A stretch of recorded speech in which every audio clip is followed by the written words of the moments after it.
ఓం శ్రీకృష్ణ పరబ్రహ్మణే నమః. ఓం శ్రీకృష్ణ పరబ్రహ్మణే నమః. ఓం శ్రీకృష్ణ పరబ్రహ్మణే నమః. భగవద్గీతను రచించిన వేదవ్యాసుల వారికి నమస్కరిస్తూ, ఎంతో మంది గురువులు మనకు ఈ జ్ఞానాన్ని అందించినందుకు వారందరికీ కూడా మనసులో ఒకసారి ధన్యవాదాలు తెలియజేసుకుంటూ, సృష్టికి సహకరిస్తున్నందుకు మనస్ఫూర్తిగా నమస్కరిస్తూ ధన్యవాదాలు తెలియజేసుకుందాము. మరి ఈరోజు సెషన్ ని మనము జ్ఞాన యోగంలోని 37 శ్లోకాల నుండి ప్రారంభించుకుందాము. మరి ముందుగా జ్ఞాన యోగంలోని 37వ శ్లోకము.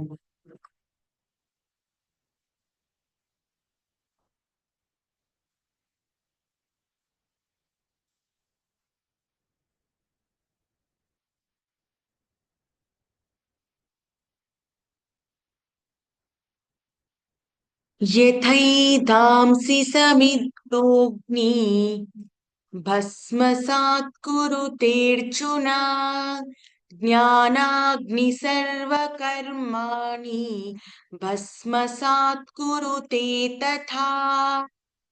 యథైధాంసి సమిద్ధోగ్ని భస్మసాత్ కురుతేర్జున జ్ఞానాగ్ని సర్వకర్మాణి భస్మసాత్ కురుతే తథా. యథైతాంసి సమిద్ధోగ్ని భస్మసాత్ కురుతేర్జున జ్ఞానాగ్ని సర్వకర్మాణి భస్మసాత్ కురుతే తథా. అర్జున, యథా సమిద్ధాగ్ని, ఎలా అయితే ప్రజ్వలిస్తున్న అగ్ని, ఏ థాంసి భస్మసాత్ కురుతే, ఇంధనములను భస్మము చేస్తుందో, తథా అలాగే జ్ఞానాగ్ని సర్వకర్మాని భస్మసాత్, జ్ఞానము అనే ఈ అగ్ని సర్వకర్మలను కూడా, అన్ని కర్మలను కూడా భస్మము చేస్తుంది. కురుతే, భస్మాత్ కురుతే, భస్మము చేస్తుంది అనేది ఈ శ్లోకం యొక్క భావము. మరి మనము ఈ జ్ఞాన యోగంలో జ్ఞానము సంభవించడానికి ఎన్నో యజ్ఞాల ద్వారానే జ్ఞానం అనేది సంభవిస్తుంది. ఎందుకంటే మనం చేసే కర్మ నుండి మనకి రియాక్షన్ రాకుండా, కర్మ మనకు అంటుకోకుండా ఉండాలి అని అంటే అది ఎప్పుడైతే యజ్ఞంగా మారుతుందో అప్పుడే మనకి కర్మ అనేది అంటుకోకుండా ఉంటుంది అనేది మనం నేర్చుకున్నాం. మరి ఆ యజ్ఞంగా మారడానికి రకరకాల యజ్ఞాల గురించి మనము తెలుసుకున్నాం. మరి ఆ కర్మ ఎప్పుడైతే యజ్ఞంగా మారుతుందో అదే మనకి జన్మరాహిత్యము, మనము దాని ద్వారానే పొందగలుగుతాం. జన్మ అనే సైకిల్ నుండి బయటికి రావడానికి మార్గం మనకి కర్మయజ్ఞంగా మారడం. ఆ జన్మరాహిత్యం పొందినప్పుడే మనకు దుఃఖం నుండి విడుదల అనేది లభిస్తుంది. మరి అందుకే ఇక్కడ సర్వ కర్మలను కూడా మనము అన్నిటినీ కూడా భస్మము చెయ్యగలగాలి అని అంటే దానికి ఒకటే ఒక మార్గము జ్ఞానాన్ని పొందడము. ఎలాగైతే ప్రజ్వలిస్తున్న అగ్ని ఇంధనముతో మనకి భస్మం అవుతుందో అలాగే మన కర్మలు, సర్వ కర్మాని, ప్రతి ఒక్క కర్మ కూడా మనకి జ్ఞానము అనే అగ్ని ద్వారానే భస్మం అవుతుంది అనేది ఈ శ్లోకం ద్వారా మనకి కర్మ నుంచి మనము యజ్ఞంగా, జ్ఞానం ద్వారానే మనము దానిని చెయ్యగలుగుతాం. ఆ జ్ఞాన యజ్ఞాల ద్వారానే మనము జన్మరాహిత్యాన్ని పొందగలుగుతాము. అప్పుడే మనము దుఃఖం నుండి విడుదల అనేది పొందగలుగుతాం. అన్నిటికీ మూలము కర్మ నుంచి వస్తుంది. మరి అలాగని కర్మ చేయకుండా ఉండలేము కదా. నిత్యం మనము మానవ జన్మ తీసుకున్నందుకు నిత్యం కర్మిష్టిగానే ఉండడం అనేది మన స్వభావం. మరి ఆ కర్మను చేయకుండా ఉండలేము కాబట్టి కర్మను ఏ విధంగా చేస్తే మరి ఆ జ్ఞానం అనేది మనకు లభిస్తుంది, అది యజ్ఞంగా మారుతుంది అనేది మనం ఇక్కడ తెలుసుకుంటున్నాం అన్నమాట. నిత్యం కర్మిష్టిగా ఉంటూ ఆ కర్మను మనకు ఎలా అంటుకోకుండా ఉండాలి అనే దానికి మనకి రకరకాల మార్గాలు మనకి శ్రీకృష్ణ పరమాత్మ తెలియజేశారు. అప్పుడే మనకి అన్ని కర్మల నుండి విముక్తి అనేది లభిస్తుంది. దాని ప్రతిఫలమే మనకి దుఃఖం నుండి విడుదల అనేది ఈ శ్లోకం యొక్క భావము. నెక్స్ట్ జ్ఞాన యోగంలోని 38వ శ్లోకం. నహి జ్ఞానేన సదృశం పవిత్రమిహ విద్యతే. నహి జ్ఞానేన సదృశం పవిత్రమిహ విద్యతే.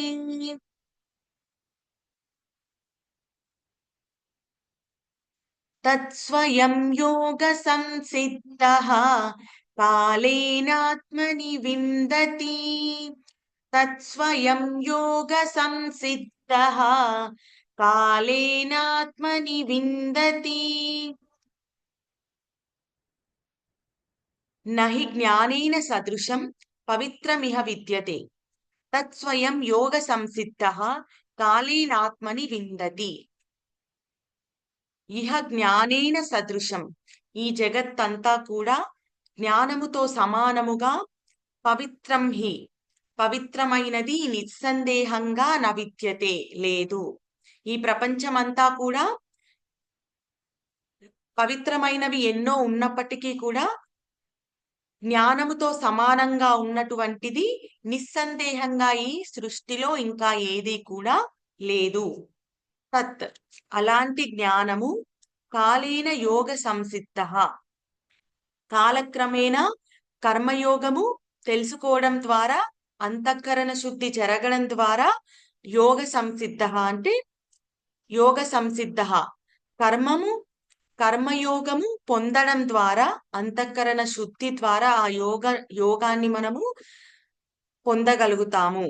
ఆ యోగాన్ని పొందినప్పుడు స్వయం ఆత్మని నిందతి, స్వయంగా ఆత్మయందు నువ్వు ఆ జ్ఞానాన్ని, అలాంటి జ్ఞానాన్ని, అంత పవిత్రమైన జ్ఞానాన్ని పొందగలుగుతావు అనేది ఈ శ్లోకం యొక్క భావము.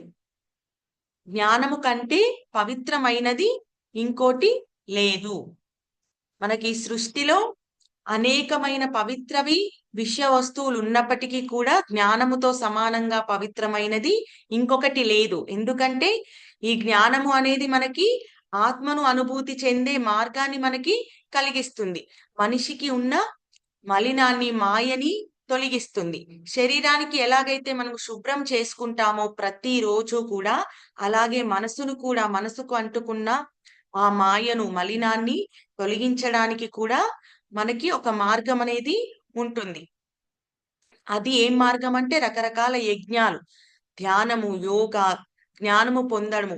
అల్టిమేట్ గా ఇవన్నీ చేసేది మనము ప్రాణాయామ, ధ్యాన, యోగ సాధనలు అన్నీ కూడా, ఇంద్రియ నిగ్రహ, మనో నిగ్రహ, ఈ సాధనలు అన్నిటినీ కూడా జ్ఞానము పొందడానికే చేస్తాం. ఆ జ్ఞానము ద్వారానే ఆ మనసుకు ఉన్న మలినం అనేది మనకి తొలగిపోతుంది.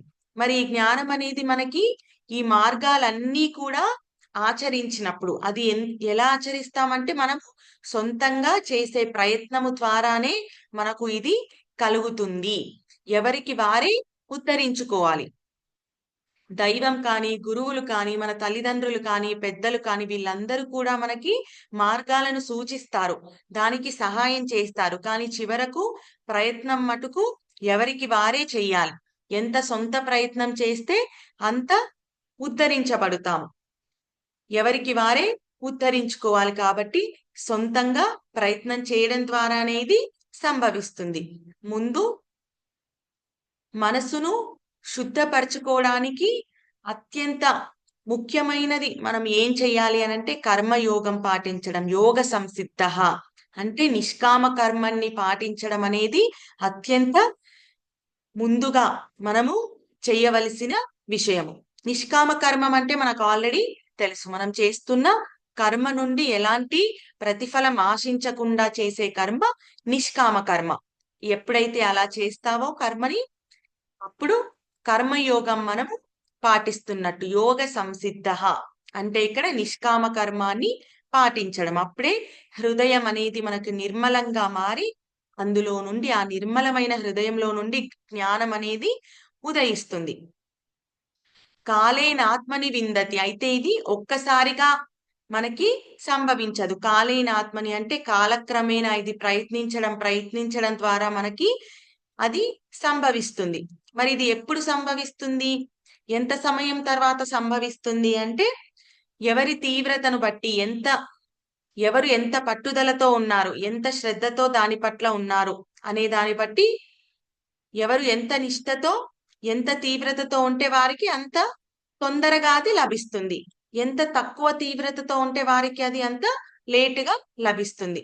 సో ఇది కాలేనాత్మన అంటే కాలక్రమేణనే ఇది సంభవిస్తుంది అని ఇక్కడ తెలియజేయడం ద్వారా మనకి నిరంతరము కూడా ప్రయత్నం చేస్తూనే ఉండాలి. కానీ ఆ ప్రయత్నాన్ని ఎప్పుడూ కూడా విడవకూడదు. అది కొంతకాలానికి మనకి ప్రయత్నం చేసే కొద్దీ సంభవిస్తుంది. కానీ అప్పటి వరకు కూడా ఎంతో సహనంతో నిశ్చలమైన మనసుతో ఈ నిష్కామ కర్మ యోగంని మనం సాధన చెయ్యాలి అనేది మనకి ఇక్కడ తెలియజేస్తున్నారు. అంత పవిత్రమైన జ్ఞానాన్ని, దానికి సమానమైన పవిత్రతను మనం ఇంకా ఎక్కడా కూడా ఈ సృష్టిలో మనకి లభించదు. అలాంటి పవిత్రమైన జ్ఞానాన్ని పొందడానికి కొంతకాలము సహనంతో ఉండడము అనేది ఎలాంటి తప్పు కాదు. కాబట్టి అలాంటి సహనంతో మనము ఈ యోగ సాధన అనేది చెయ్యాలి. నిష్కామ కర్మయోగాన్ని ముందుగా సాధన చేసినప్పుడు ఆటోమేటిక్ గా ఒక టైం పీరియడ్ తర్వాత మనకి ఆ జ్ఞానం అనేది లభిస్తుంది అనేది మనము ఈ శ్లోకం ద్వారా తెలుసుకోవాలి.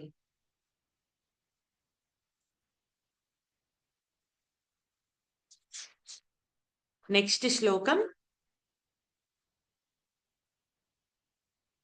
జ్ఞానయోగంలోని 39వ శ్లోకం. శ్రద్ధావాన్ లభతే జ్ఞానం తత్పరః సంయతేంద్రియః జ్ఞానం లబ్ధ్వా పరాం శాంతిం అచిరేణాధిగచ్చతి. శ్రద్ధావాన్ లభతే జ్ఞానం తత్పరః సంయతేంద్రియః జ్ఞానం లబ్ధ్వా పరాం శాంతిం అచిరేణాధిగచ్చతి. సంయతేంద్రియః ఇంద్రియాలను తత్పర శ్రద్ధావాన్ సాధన పరాయణుడు శ్రద్ధ గలవాడు జ్ఞానం లభతే ఈ ఇంద్రియాలను నిగ్రహించడం ద్వారా మనకి ఈ జ్ఞానాన్ని శ్రద్ధతో నిగ్రహించడం ద్వారా ఈ జ్ఞానాన్ని మనము పొందగలుగుతాము. జ్ఞానం లబ్ధ్వా ఈ జ్ఞానాన్ని పొందడం ద్వారానే మనము అచిరేనాది గచ్చతి అంటే పరమ శాంతిని మనము పొందగలుగుతాము అనేది ఈ శ్లోకం యొక్క భావము. మరి మనం ఇందాక చెప్పుకున్నట్టుగా ముందుగా పాటించవలసింది మనము కర్మ చేయడం. కానీ ఆ కర్మను నిష్కామ కర్మ భావంతో చేయడము అంటే ఎలాంటి ప్రతిఫలాన్ని ఆశించకుండా ముందుగా కర్మను ఆచరిస్తూ మరి ఆ కర్మను ఎలాంటి భావనతో చేయాలి అంటే నిష్కామ కర్మంతో. మరి ఏ విధంగా చేయాలి అంటే ఎంతో శ్రద్ధతో ఏకాగ్రతతో నువ్వు ఆ కర్మను ఆచరించాలి. ప్రతి కర్మలోనూ కూడా ఈ శ్రద్ధ ఉండడం అనేది అత్యంత ముఖ్యమైన విషయము. మనము నేర్చుకున్న ప్రతిదీ కూడా గురువుల ద్వారా, దైవం ద్వారా, పుస్తకాల ద్వారా, శాస్త్రాల ద్వారా మనం నిత్యము కూడా ఎప్పుడూ నేర్చుకుంటూనే ఉంటాం. మరి ఆ నేర్చుకున్నది మన వరకు చేరాలి అనంటే ఆ నేర్చుకున్న విషయాల పట్ల, మనకు చెప్పుతున్న విషయాల పట్ల, ఎవరి ద్వారా మనం నేర్చుకుంటున్నామో వారి పట్ల అత్యంత శ్రద్ధతో ఉండాలి. నేర్చుకున్న వారి పట్ల, గురువుల మాటల పట్ల శ్రద్ధతో ఉండాలి. వారు ఏం చెప్తున్నారు, గురువుల మీద శ్రద్ధ, అలాగే వారు చెప్తున్న మాటల మీద కూడా అత్యంత శ్రద్ధతో ఎవరైతే ఉంటారో ఇప్పుడే అందులో ఉన్న జ్ఞానం అనేది మనకి లభిస్తుంది. మరి అందుకే శ్రద్ధావాన్ లభతే జ్ఞానం అన్నారు. ఆ శ్రద్ధతోనే మనకి దేని మీద శ్రద్ధ పెడితే దానిలో ఉన్న జ్ఞానం అనేది మనకి సంభవిస్తుంది. మరియు ఇది అత్యంత నమ్మకంతో అంచెలంచెలుగా ఈ సాధన అనేది కొనసాగించాలి. ఎలాంటి అపనమ్మకం లేకుండా, ఎలాంటి డౌట్స్ లేకుండా మనము ఈ శ్రద్ధను దేని మీద పెడితే అందులో ఉన్న జ్ఞానం అనేది మనకి లభిస్తుంది. తత్పర అంటే ఎంతో నిష్ఠతో, పట్టుదలతో దీనిని ఆచరించాలి. ఒక్కసారి శ్రద్ధ పెట్టి దానిని విడవకుండా దీనిని కొనసాగించాలి అంటే తత్పర అంటే ఎంతో నిష్ఠ, ఎంతో పట్టుదల కలిగి ఉండాలి. మనస వాచ కర్మన మనం చేసే కార్యం మీద నిలపగలగాలి. మనము మన శరీరం, మన మనసు, మన మాట అన్నిటినీ కూడా ఒకే దాని మీద లగ్నం చెయ్యగలగాలి. అప్పుడే ఆ కర్మలో ఉన్న ఆ కార్యం ద్వారా మనకి వలసిన జ్ఞానం అనేది మనము పొందగలుగుతాం. మన శక్తి అంతా, మన మనసు అనేది ఎంతో శక్తివంతమైన, దాన్ని సరిగ్గా యూజ్ చేసుకుంటే దేని మీద మనము ఫోకస్ చేస్తామో అందులో ఉన్నది మనకి సంభవిస్తుంది. సో మనసు శక్తివంతమైనది కాబట్టి ఆ శక్తి అంతా ఒకే దాని మీద ప్రసరించినప్పుడు మనకు ఆటోమేటిక్ గా అందులో ఉన్న జ్ఞానం అనేది లభిస్తుంది. అలా కాకుండా మనసు యొక్క శక్తిని పరిపరి విధాలుగా ఎన్నో వాటి మీద మనం ప్రసరించామనుకోండి, అప్పుడు ఆటోమేటిక్ గా అది లైట్ అయిపోతుంది. దానికి ఉన్న తీవ్రత అనేది తగ్గిపోతుంది. ఇప్పుడు మనము దీనికి ఎగ్జాంపుల్ ఏంటి అని అంటే, మనము ఎప్పుడైతే సన్ రేస్ అనేది విశ్వం మీద మొత్తము కూడా వ్యాప్తి చెంది ఉంది, దానిని మనం అనుభవించగలుగుతాం సన్ రేస్ ని. కానీ దాని తీవ్రతను నిజంగా దాని శక్తి మనకి అంతా కూడా లభించాలి అని అంటే మనము ఎలా దానిని లభించగలుగుతాము అనంటే, దానిని ఒక్క దాని మీద కేంద్రీకరించినప్పుడు, ఆ డిస్ట్రిబ్యూట్ అయిన ఎనర్జీని ఒక్క దాని మీద మనం ఫోకస్ చేసినప్పుడు ఆటోమేటిక్ గా ఆ ఇంటెన్సిటీ, ఆ శక్తి అనేది మనకి పెరుగుతుంది. దాన్ని ఎలా మనం ఒక్కదాని మీదకి తెస్తాము అనంటే, మీరు ఎప్పుడైనా చిన్నప్పుడు ఎక్స్పెరిమెంట్ చేసినప్పుడు మాగ్నిఫైయింగ్ లెన్స్ ద్వారా మనము ఆ కింద పేపర్ మీద మనము ఆ మాగ్నిఫైయింగ్ లెన్స్ అంటే భూతద్దం మనం ఎప్పుడైతే పెడతామో ఆ సన్ రేస్ అన్నిటినీ కూడా ఆ ఒక్క దాని మీదకి ఫోకస్ అవుతుంది. అప్పుడు ఆ ఎనర్జీ అంతా కూడా హీట్ గా మారి కింద పేపర్ నది బర్న్ చేస్తుంది. అంటే అక్కడ ఏం చేసాం, మనము వ్యాప్తి చెంది ఉన్న శక్తిని ఒక్క దాని మీదకి మనకు కేంద్రీకరించాం. దాని ద్వారా మనకి అంతసేపు కూడా నార్మల్ హీట్ అనేది మనము ఎక్స్పీరియన్స్ చేసాం. కానీ ఒక్కసారి కేంద్రీకని ఇచ్చినప్పుడు ఏమవుతుంది అంటే, అది దాని శక్తి అనేది, తీవ్రత అనేది పెరుగుతుంది. అప్పటి వరకు నార్మల్ గా ఉన్న హీట్ ఒక పేపర్ ని దహించే శక్తి, అంత వేడి అనేది అక్కడ పుట్టింది. మరి ఎందుకు పుట్టింది? ఇక్కడ కూడా సన్ ఎనర్జీనే, మామూలుగా కూడా మనము ఎక్స్పీరియన్స్ చేసేది సన్ ఎనర్జీయే. మరి అంత హీట్ అనేది ఎలా మారింది, ఆ ఎనర్జీ అనేది అంత ఎక్కువగా ఎందుకు అయ్యింది అనంటే, ఒకటే, అక్కడ మనము ఫోకస్ చేసాం. ఆ ఎనర్జీని అన్నిటినీ కూడా, అంతటని కూడా ఒకటే దాని మీదకి ఫోకస్ చేశాం కాబట్టి ఆ తీవ్రత అనేది పెరిగింది. ఆ హీట్ తీవ్రత అనేది పెరిగింది. ఇక్కడ కూడా మన మనసు అనేది అత్యంత శక్తివంతమైంది. ఆ మనసుని మొత్తం, దానికి ఉన్న శక్తిని మొత్తము ఒకే దాని మీద కేంద్రీకరించడము అంటే, మనం ఏ కర్మను చేస్తున్నామో, ఏ కార్యాన్ని చేస్తున్నామో దాని మీద ఏకాగ్రతను నిలపడము. అలా ఏకాగ్రత నిలిపినప్పుడు ఆ శక్తి అనేది, తీవ్రత అనేది పెరుగుతుందన్నమాట. కాబట్టి దానిని ఏ విధంగా ఉపయోగించుకోవాలో, ఆ ఏకాగ్రతను యాడ్ చేయడం ద్వారా దాని ఇంటెన్సిటీ ఇంకా ఎన్నో రెట్లు పెరుగుతుంది. కాబట్టి ఆ శక్తిని అంతా కూడా ఒకే దాని మీద కేంద్రీకరించడము. మరి దేని మీద ఆ శక్తిని పెడుతున్నాము అనేది కూడా ఇంపార్టెంట్. మనకి ఏం కావాలో క్లారిటీ ఉంటే దేని మీద శక్తి పెట్టాలో అనేది మనకి ఒక క్లారిటీ అనేది వస్తుంది. మరి ఏం కావాలి అనంటే, మనకు అల్టిమేట్ గా మన జీవితాల్లో అందరికీ కూడా ఆనందం, శాంతి అనేది కావాలి. మరి ఆ పరమశాంతిని ఎలా పొందగలుగుతాము అనేది ఇక్కడ చెప్తున్నారనమాట. సంయతేంద్రియ అంటే ఇంద్రియాలను నిగ్రహించడం అనేది మనకి ఆ పరమశాంతికి మూల కారణము. ఇంద్రియాలను నిగ్రహించడం అంటే ఏంటి? మనసును ఇంద్రియాలు ఎక్కడికెక్కడికో మనసుని తీసుకెళ్తాయి. ఇంద్రియాలు ఎక్కడికి పరిగెత్తపోతే మనస్సు అనేది మంచిగా క్వైట్ గా అది లోపలే కూర్చుంటుంది. కాబట్టి ఇంద్రియాలే మనకి ఇక్కడ మనస్సుని బయటికి తీసుకెళ్లే వెహికల్స్ అన్నమాట. ఆ వెహికల్ ఒక్కసారి సైలెంట్ అయిపోయింది అనుకోండి, మనసు ఎక్కడికి పోకుండా నిశ్చలంగా మనకి అంతర్ముఖంగానే ఉంటుంది. మరి ఆ వెహికల్ ని స్టాప్ చేయడం అనేది అత్యంత ఇంపార్టెంట్ అయిన విషయం ఇక్కడ. మరి మనస్సుని లోపలనే ఎందుకు ఉంచుకోవాలి అనంటే, మనం అల్టిమేట్ గా అందరికీ, సమస్త మానవాళికి ఉన్న అంతిమ లక్ష్యము ఏంటి అంటే, మనము ఇంతకు ముందుగానే తెలుసుకున్నాం. అది ఆత్మను అనుభూతి చెందడమే, ఆత్మ సాక్షాత్కారం పొందడమే సర్వ మానవాళి యొక్క అంతిమ లక్ష్యం. ఎందుకంటే ఆత్మ సాక్షాత్కారం పొందిన అందులోనే ఆ పరమానందము, పరమశాంతి అనేది ఉంది. కాబట్టి ఇదే అంతిమ లక్ష్యం. మరి దీన్ని చేరుకోవడానికి మనం మనస్సు అనేది మనలో నిలుపుకున్నప్పుడే అది ఆత్మలో కలుస్తుంది. మరి ఆత్మలో కలవాలి మనస్సు అంటే, అది ఎక్కడికి వెళ్ళకుండా మనలోనే ఉంచుకోవాలి దాన్ని. మరి అలా ఉంచుకోవాలి అనంటే, ముందుగా దానిని తీసుకెళ్లే వెహికల్స్ ని మనము స్టాప్ చేయాలి. అదే ఇంద్రియాలన్నమాట. కాబట్టి ఆ ఇంద్రియ నిగ్రహం ద్వారానే మనము చివరగా పొందవలసిన ఆ పరమశాంతిని పొందగలుగుతాం. పరమశాంతిని పొందడము అంటే మోక్షాన్ని పొందడమే.